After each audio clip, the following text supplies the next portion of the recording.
Welcome back to the Other Side 45 podcast. I'm your host, Randy Black. This podcast is about taking chances, owning my mistakes, addressing generational and family cycles and trauma, completing my 50/50s by list, and my life as a single mother of Gen Z. This is your first time listening. Welcome. Please subscribe and rate the podcast 5 stars. This episode is entitled, Let's All Struggle. If you listen to my podcast before, you know that I personally struggle with how I view my parenting. I've done some things right, and there are some things that I wish I had done a little differently. I also believe that this can be a normal thought process for good parents. Many of the things that I did when I was raising my children are in direct opposition of how I was raised. Because I grew up in a cult, some of the things that we were discouraged against was like going away to college, like moving out and living on the dorm. And in some circles, if you did leave home and go to college, live on campus, you'd be punished for it. And if your father was a leader in the cult, he could actually lose his position because because their child left and went to school. And I'll cover that in another episode. So, as a single mother, I worked full-time, with the majority of that time working multiple jobs. At one point, I worked 3 jobs at once. I did this out of necessity. The day before my oldest daughter graduated from high school, I was laid off. It was a very difficult time for us because we had just had a house fire a few weeks prior and we were homeless. Unfortunately, I had already found a place for us to move into, but we were unable to move in for a couple of weeks. So we knew that it was temporary. We stayed in an extended stay. I want to stay about 2 months. Once we moved in, I was relieved that we had a home. Absolutely. But I was concerned about the lack of steady income because I still had not gained employment. And the last thing I wanted was for my girls to be worried. Now, my youngest was entering her senior year of college, and we're talking, this is June 2019. So this was during the summer before either one of them went for the fall education. I can't even think right now. So my oldest was entering her freshman year in college. So that I remember discussing with the girls, that, I would do everything in my power to get us through this difficult time. Now, I will say that in the back of my mind, I don't even think I told the girls this, is that I was thinking once the youngest is in college, I'm done. Like I was going to move back home, live with my grandmother, and just regroup and kind of just de-stress. Because the last few years, I just lived I was just living in struggle. I was living in panic mode, and it was very difficult for me. So I thought, you know what? Once she graduates, I'm out. Of course, that did not happen, as you can see. But anywho, things were just so rocky, and I sometimes think, oh my gosh, how do we make it? Now, I can remember some really lean times for sure, but we made it. I worked 2 jobs, sometimes 3, even back then after 2019, just to make ends meet. But that summer, I didn't realize that my oldest had applied and got accepted to Tennessee State University, and we got invited to admitted student. I want to say it was called admitted student stay. I could be wrong. So I went there with her, and at some point through this event day, whatever, the parents, guardians, supporters of the students were separated from the students. And one of the counselors came in to speak to the supporters about expectation and gave us some tips about how we can help our student to succeed. One of the things that he discussed was that oftentimes, and because TSU is a historically Black college, they have a lot of African American students. And of course that means, they're coming from struggles, single parent, all the things, as a college, and most colleges do have kids who come from a struggle. Anyway, moving right along.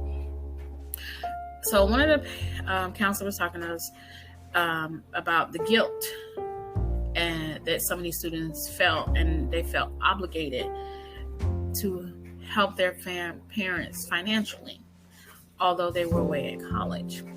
And he pointed out that at times that this guilt and this sense of obligation would be so great that these students would drop out of school to go back home and help their family financially.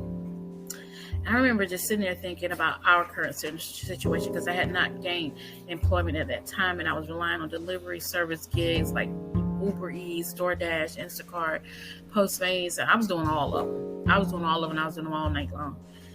And I was listening, I was thinking, oh my gosh, I would not want her to abandon her dreams to come back home to help us financially. I did not want that. And I knew I needed, and I needed to do something. I had to do something, and I had to try everything. And eventually I was able to find work in retail where I still work to this day. And whenever I could, I would send her money to help her out. And then in 2021, fall of 2021, my youngest went to school on campus. That first year she stayed home because of the pandemic.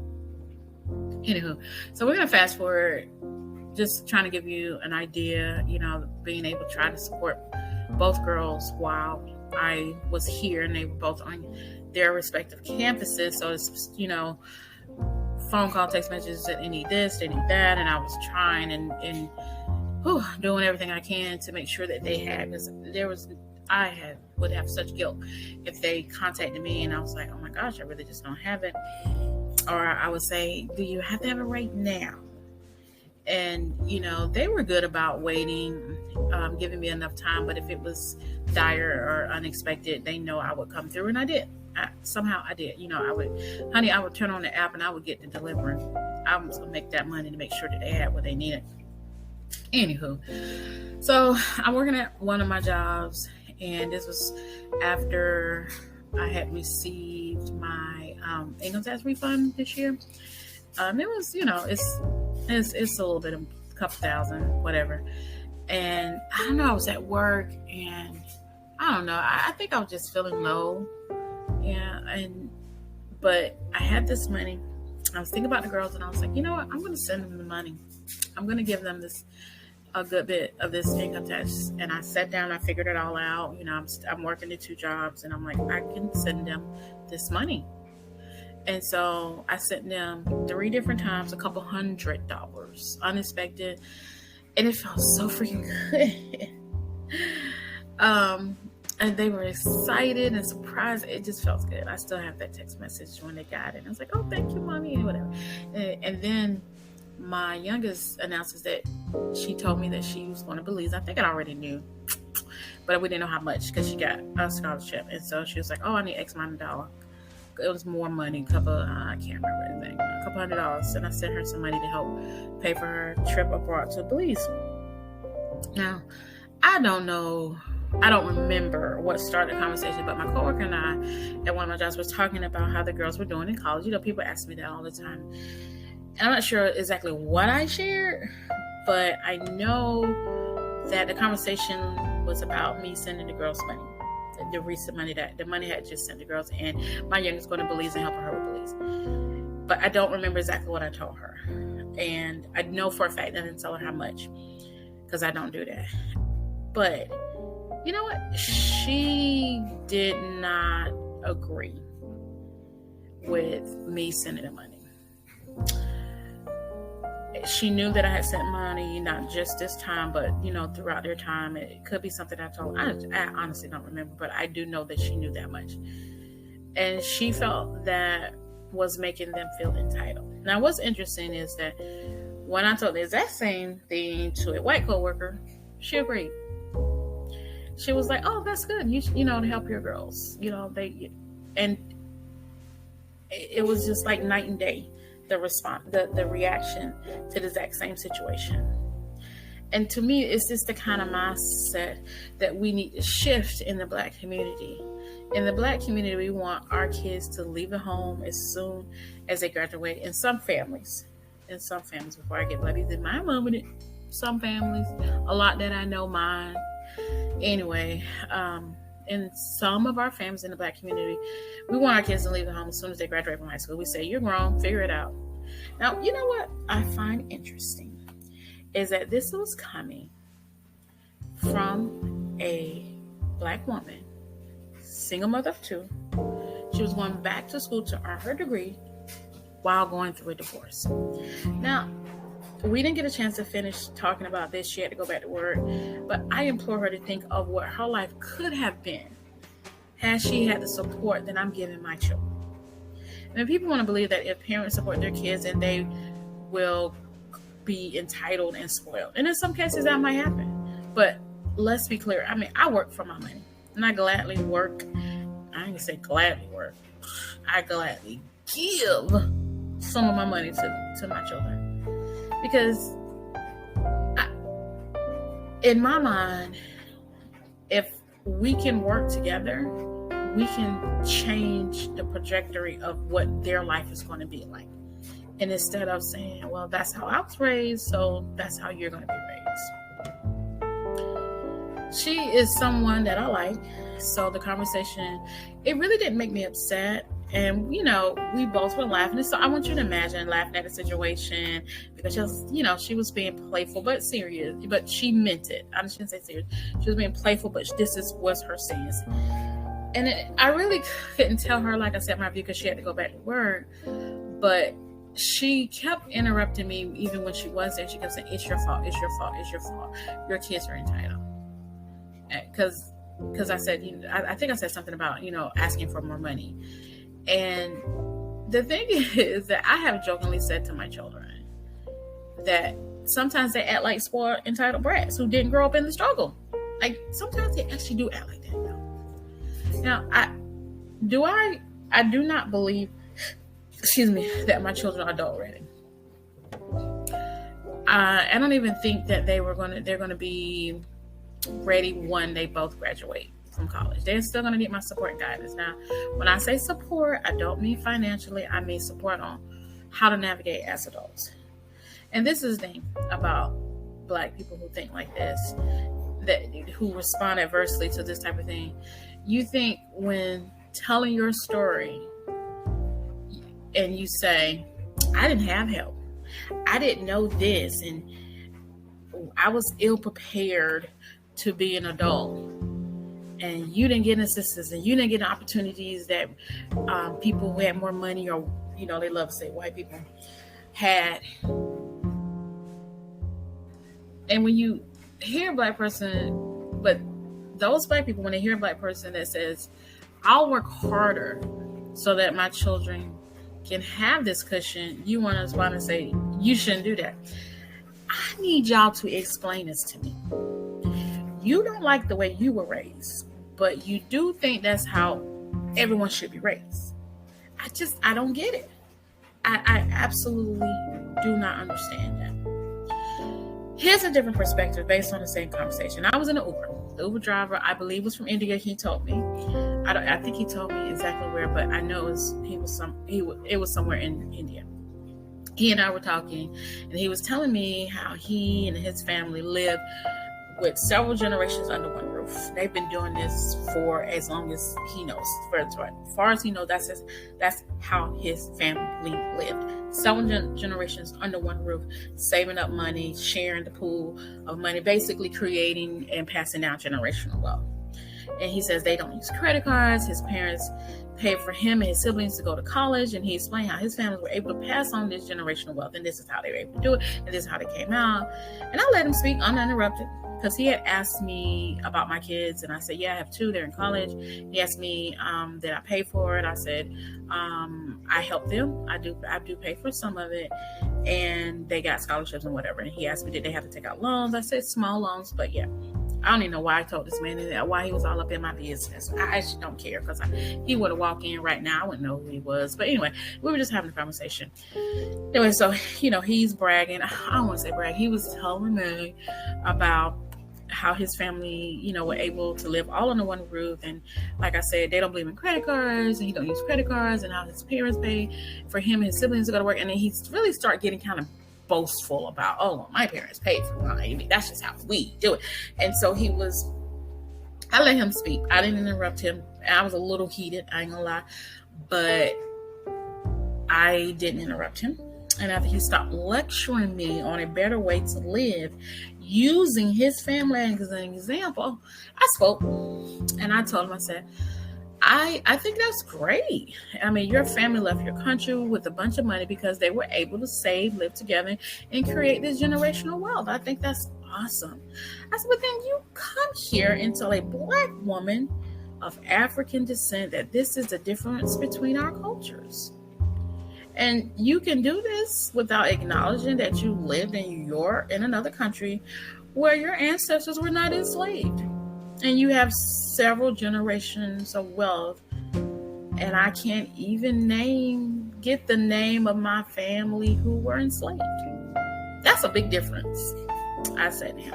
And I'm not sure if you noticed that I'm Black and therefore probably didn't know that I am a descendant of people who were enslaved. And between enslavement and Jim Crow and systematic racism, generating generational wealth just wasn't feasible for my family. And we can't go back. So I'm going to tell y'all how many times he went back so many generations. I said, now my family, we can't go back 6 to 10 generations and say that my family was able to earn a living and pass it down. We can't do that. We had to start from nothing. Each generation did improve on the last. But there aren't 8 or so generations of wealth being passed down. And he immediately started stammering. Oh my God, oh my God, oh my God, oh God. That's what he said. Oh my God, of course. I think it's a shame what has been done to Black people in this country. I still see it. Then he started to come to the realization that you can't say to a Black family from this country who has struggled, that has had to deal with racism on a level that he couldn't even possibly imagine.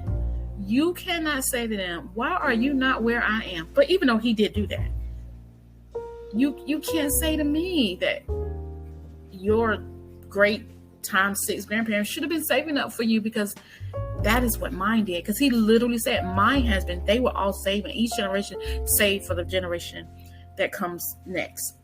You can't say that to me.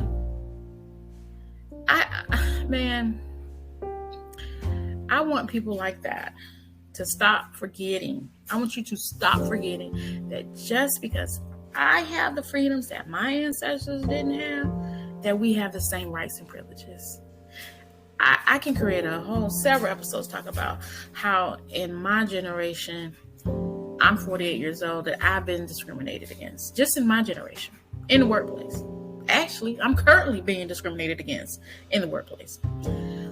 Although in my family, the generation have improved on the last, like my parents improved over their parents, we can do more if we remove some of these generational, and I change it from curses to cycles. Now, I think I talked about that one time before. We can remove those generational cycles that don't serve us better, such as supporting our children when they go to college, teaching them how to invest, and helping them and teaching them to create wealth that they can pass down. If we can't do it, teach them so that they can do it. We may not be at a point where we can say we have family wealth that was passed down to us 5-6 generations prior. However, my branch of the family's tree can start accumulating and doing things differently. Although I've not done everything right. When I get backlash from supporting my children, I can shrug it off and know that this is a generational cycle or family cycle that we are not repeating. And I feel great when I think about this portion of the generational cycle that I'm breaking. And when I think about the lyrics from y'all know who, Mary J. Blige, in the theme song, For My Life Just Fine. And this is how I honestly feel when I think about that. It's going to be playing in my ears like little birds when people tell me I'm doing wrong by supporting my children. Honey, I like what I see when I'm looking at me, when I'm walking past the mirror. Don't stress through the night at the time of my life. Ain't worried about it if you feel it. Got my head on straight. I got my vibe right. I ain't going to let you kill it. You see, I I wouldn't change my life. My life's just fine. Meet me on the other side of 45 as a podcast, YouTube, Instagram, Facebook, and TikTok. New episodes released every Monday. Thank you for tuning in. Please remember to rate the podcast 5 stars so others can find it, and it helps me grow my podcast. Your feedback and support is appreciated. If you would like to share your story, please email me at host, that's host, HOST, at theothersideof45.com.